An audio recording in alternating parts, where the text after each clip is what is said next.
साँझे बोलै चिड़ै सबेरे बोलै मोरवा, साँझे बोलै चिड़ै सबेरे बोलै मोरवा।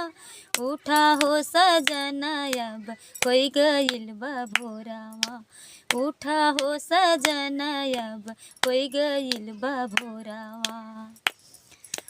बालया झुराइल मोरा बिंदिया हटी गइल, बालया झुराइल मोरा बिंदिया हटी गइल। देखी है जेठान रानी, देखी है जेठान रानी, हंसी मारी है हिलोरावा। उठा हो सजना अब होई गइल बा भोरवा, उठा हो सजना अब होई गइल बा भोरवा।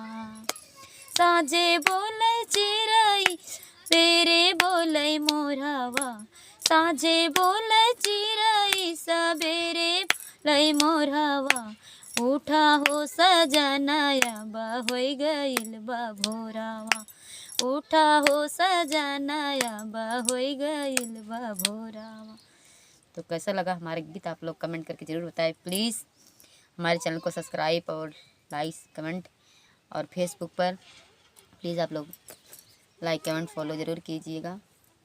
तो आप लोग इसी माध्यम से मैं भी आप तक पहुंचूंगी कमेंट के माध्यम से, और अगर अच्छा लगे तो आप लोग शेयर ज़रूर करिएगा प्लीज़। दोस्तों, मैं आपकी बहन, आपकी बेटी, आपकी भाभी जो भी लगती हूँ, आप लोग हमारा समझ के सपोर्ट कीजिएगा।